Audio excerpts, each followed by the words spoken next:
Well, as mentioned, this is the first Sunday of Lent. And giving up something for Lent, fasting, that is a common theme for Lent. And I do encourage people to do that. So for you, I don't know, that might be giving up social media, that might be giving up the news, that might be giving up electronics altogether, giving up sugar, whatever. I mean, any of those, all those things would be great. And I, again, would encourage all that. And remember, if you're going to do that, that the purpose of giving up something, the purpose of fasting, of saying no to yourself, is so that you can say yes to God in some other way. That is the purpose of Lent. That's the purpose of fasting. And it's really meant to go beyond the season of Lent. So give up something that maybe you should just give up altogether, okay? And move on. But another angle on the season of Lent is that we need to take up something. So it's not just the negative of giving up something, but there's the positive of taking up something as well. And really, giving up something might make it easier for you to take up that something else, so the two can go hand in hand. And for my series for Lent here, I will be focusing more on what are the things that you can take up. And those things you can take up are going to help us be better witnesses for Jesus, because that's what we need to be working on. We need to be empowered to go out and be witnesses for Jesus Christ and to be salt and light. That's the passage that Bob just read, and that is going to be a scripture that we look at throughout the season of Lent. There's so much you can pull out of that scripture. But I have a question that I want to get us started off on here. The question is, what do you see? What do you see on the screen? You see a basket full of junk? I see a heart. Okay, some of you do see what's there. It could be an I Spy, but some of you are seeing that there is a heart in there. We'll get to that in a minute. But this basket lives on the stand beside my side of the bed. And as you can see, I throw all kinds of stuff into that. And I was actually cleaning that out one day because it was just so overflowing of stuff. And then I realized what it is. And some of you saw that it is a heart. And actually, this basket came from the Bloomer Chocolate Company in Zanesville. That's Muskingum County. That's where Shannon and I are from. Bloomer Candy Company went out of business about 15 years ago, but they were very well known for their coconut chocolate creams. If you remember those kind of things, very good. They also made some really nice peanut clusters, and that's what was in this basket that I gave to Shannon when we went on our first date 34 years ago.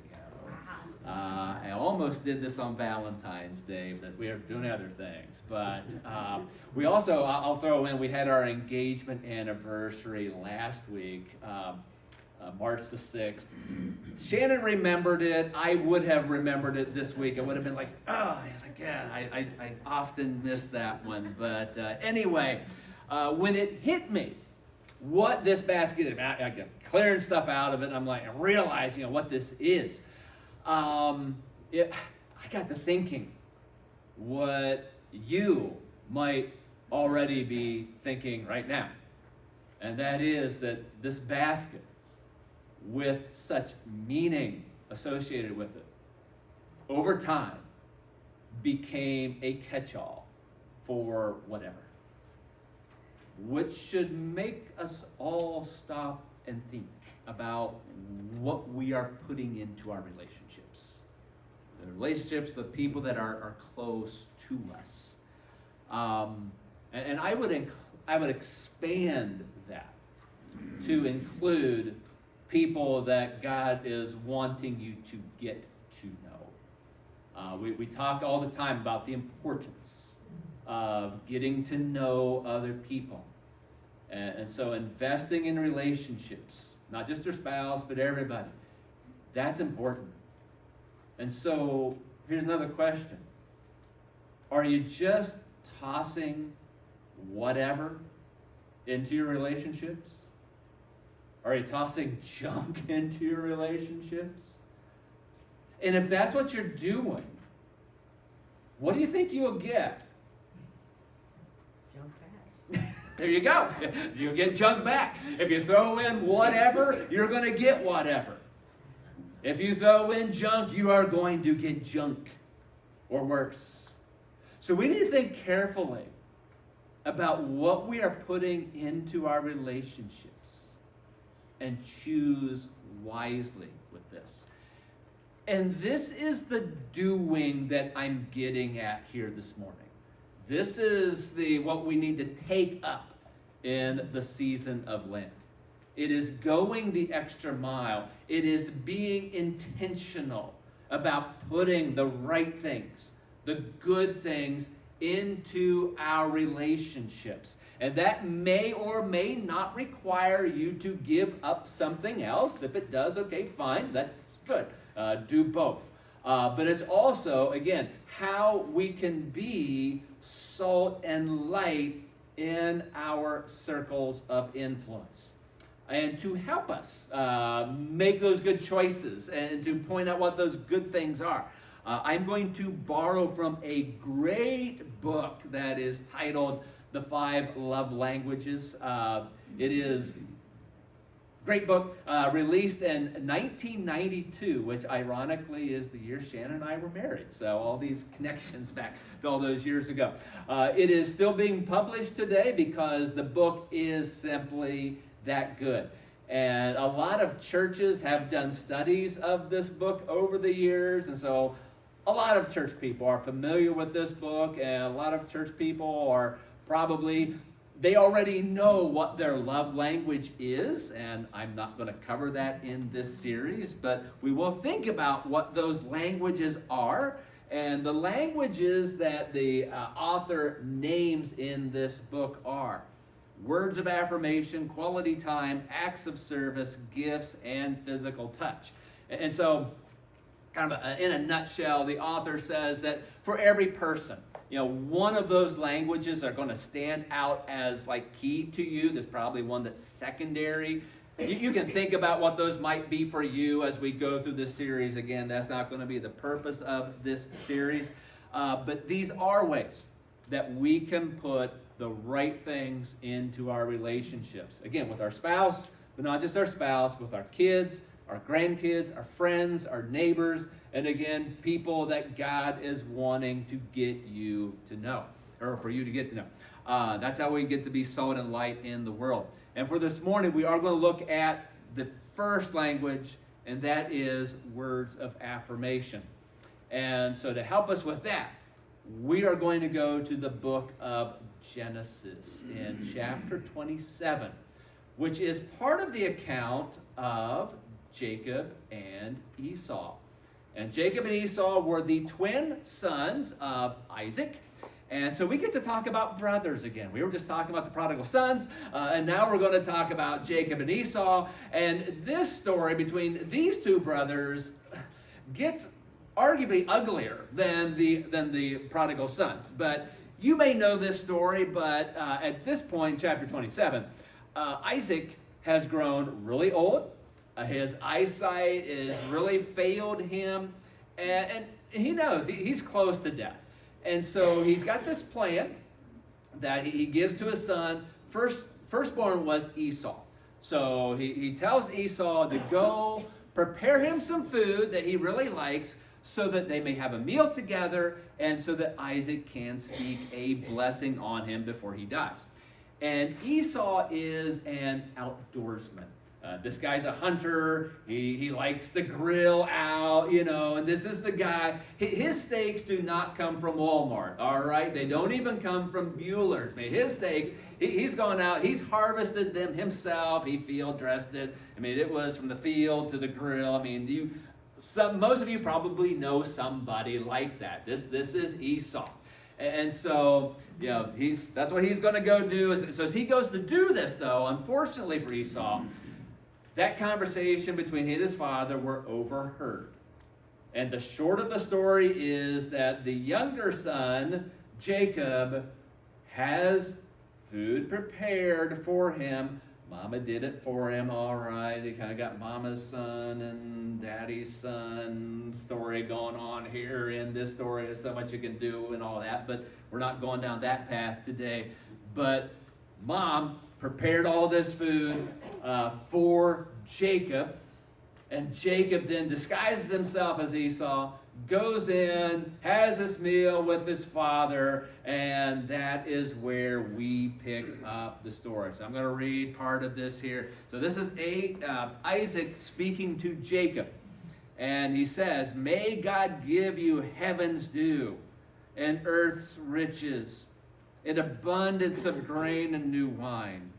May nations serve you and peoples bow down to you." Boy, are these words of affirmation here? Can you hear that? He says, "Be Lord over your brothers, and may the sons of your mother bow down to you. May those who curse you be cursed. May those who bless you be blessed." After Isaac finished blessing him and Jacob had scarcely left his father's presence, his brother Esau came in from hunting. He too prepared some tasty food and brought it to his father. Then he said to him, "Father, please sit up and eat some of my game so that you may give me your blessing." His father Isaac asked him, "Who are you?" "I am your son," he answered, "your firstborn Esau." Isaac trembled violently and said, "Who was it then that hunted game and brought it to me? I ate it just before you came, and I blessed him, and indeed he will be blessed." When Esau heard his father's words, he burst out with a loud and bitter cry and said, "Father, bless me too, my father."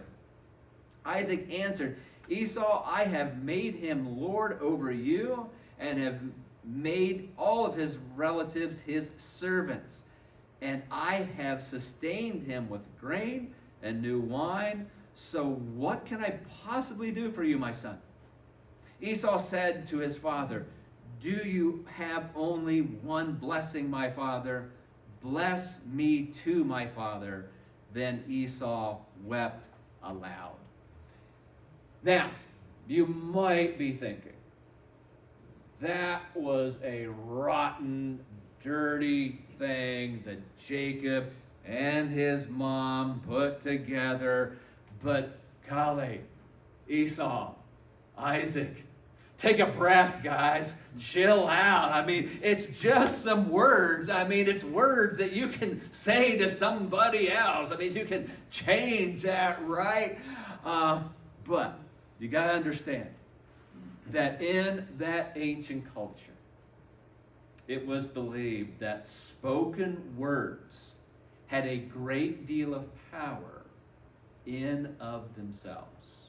So once a word was spoken, and this was especially true with blessings and curses, that once those words were spoken, those words literally took on a life of their own and went out and were able to carry out whatever it was that they needed to do or were intended to do. And again, that was especially true with blessings and curses, like what we see with this blessing here with Jacob and Esau. So, with that in mind, you can understand why Esau and Isaac were so very upset. When they realized, what had happened, that there was no counteracting what had just been done. There was no taking it back. And so it's too late for Esau. Now, in 21st century America, I don't think many people, if anyone, would attribute that kind of power to words. However, we are keenly aware that our words do have power, and for both good and evil. And once you put words out there, there's no taking them back. I mean, I suppose maybe you could. I mean, you can say, other things and meet it and try to counteract that. But yet, in so many ways, things that are said cannot be undone. And is it not true that words that are said, especially if they're said over and over again, isn't it true that they do take on a life of their own in the impact that they have in the lives of people? So we really do understand that our words do have great power. And our words have the power to lift people up or to tear people down. They have the power to make you happy, the power to make you sad. Our words have the power to motivate. They have the power to discourage. So a simple word of affirmation like, I love you. You look nice today. I am proud of you. Thank you. Yes, you can. If that's realistic, okay? Yes, you can, and you should. Those are powerful words that can have great impacts in the lives of people. Yeah, another one. You're growing up so much. Boy, kids love to hear that. My Huddle student is in 8th grade this year. And it's hard to believe the school year's about over now. But the first time, in the fall when we started back up, it was amazing. Man, I mean, he was like right here. I mean, just almost eye to eye with me. I'm like, man, you grew over the summer. And I'll tell you, I think he grew a little bit more. When I said that, we've kind of had this thing going through the year. It's kind of like, we'll stand eye to eye. And actually now, I mean, he is eye to eye with me now. And I said, by the time next school year starts, you're going to be taller than me. And he said, no, I'm going to be taller than you before the school year's over. I'm like, okay. So, well, we'll see. Maybe he will. And so, but those things, I mean, they build people up. But by the same token, all it takes, you can be riding high, and all it takes is one ill word. One negative thing that will shoot you right down. During World War II, the Bismarck was the fear of the Allied Army. It was a German battleship. It weighed 40,000 tons and was a destroying machine. But the Bismarck met its fate because of one torpedo. Sent it to the bottom of the ocean. Words are the same way. Something you can be doing great, a lot of power, and one word will just torpedo you. You've all lived it. You've been there. We understand that truth. And in Proverbs chapter 18, it says, the tongue has the power of life and death. And do you really think about that? Do you really think about the power that your word has? The power to bring both life and death. Now, I'm going to guess that you probably understand the power of negative words, all right? And you're not likely to intentionally speak words that are going to harm or maim or bring somebody down or torpedo them. You're not going to do that, I hope. But are you intentional, though, about speaking words that bring life? Are you intentional about speaking words that build up your spouse or your kids or your grandkids, your loved ones, your neighbors, your friends? Are you intentional about doing that? So I want to challenge you. Here in the season of Lent to be intentional, to speak those words of encouragement, because you know something? They need it. Do not underestimate how much the people around you need words of encouragement. Again, especially our younger people. If we really understand that one word can torpedo somebody, our kids have so much negativity coming against them. They've got torpedoes coming at them from every angle. And I think we also know this too. As we grow up, those words, those messages, the negative ones, man, they get embedded in our minds. They get stuck in there. And they just repeat over and over again. We don't need somebody to tell them to us because they're recorded in our brain. They just keep going over and over. And that's a lot of fixing that needs done. So people need a lot of encouragement. A couple more scriptures here. Paul says in Thessalonians, therefore, encourage one another and build up each other just as in fact you are doing.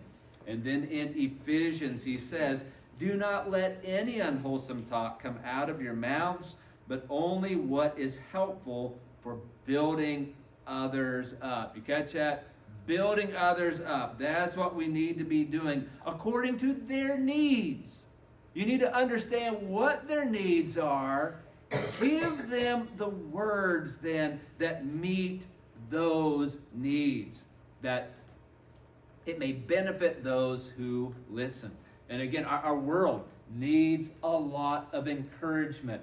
And the word encourage literally means to inspire courage.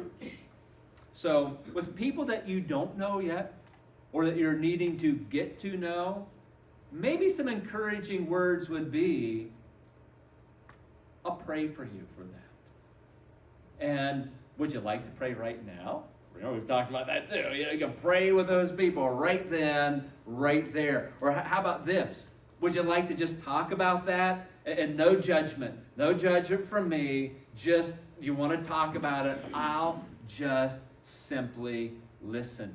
Those are encouraging words that really help you build those relationships.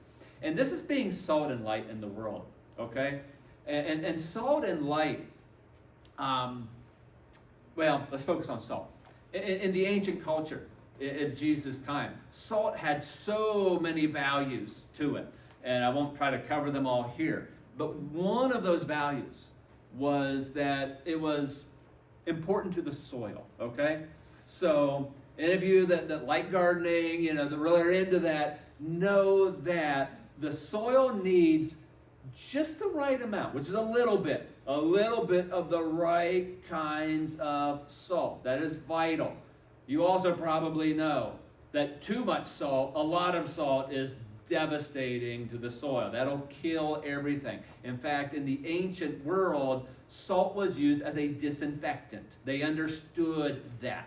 And that is why in Luke's gospel, where Jesus talked about salt and light, he says it a little bit differently, but in Luke it says, salt is good, but if it loses its saltiness, how can it be made salty again? It is fit neither for the soil nor for the manure pile. Okay, that's where the whole disinfecting thing that Jesus is referring to here. It is thrown out, at that point. And so the salt, in that respect, helps the right amount of salt, helps the right things grow, and the right amount of salt will also kill the things that you don't want growing. You don't want certain bacteria growing. And words of affirmation, words of encouragement do all of the same things. The right amount of it, it is going to inspire courage in people. It is going to bring out the best in people. And at the same time, it is going to fight back those things of the negativity of the world. It is going to disinfect. It's going to kill those messages of the world that you want to be destroyed in the lives of people. So people around you, they need those words of encouragement. In his book, The 5 Love Languages, Gary Chapman, he quotes Mark Twain here, where he says that he can live for 2 months on a good compliment, which means that 6 compliments would get him through a whole year. And Gary Chapman makes the point that your spouse, your kids, and other people close to you probably need more than 2 every other month, or 1 every other month, okay? So they need more than that. And so, here's what I'm going to leave you with this morning. Who needs your encouragement? Who close to you needs your encouragement? Or, There's somebody you need to get to know that needs your encouragement. How exactly do you need to encourage them? And what are the words that you need to say? Now, in saying that, I'll recognize that offering words is not everyone's strong point, all right? Not everyone is good with coming up with just the right words. Okay, understand, you don't have to have just the right words, all right? But offer those words of encouragement. And I want to encourage you by saying, yes, you can. You can do it, and you should do it, all right? So that's your encouragement. So work on that for this week, and as we go through Lent, we'll go through all of these languages and how they help us to be salt and light. But we are going to sing our last hymn for this morning, which is "Take My Life and Let It Be." We'll sing the first few verses, and then we'll sing the last verse as our benediction. So let's stand, and we're going to sing our last song for this morning.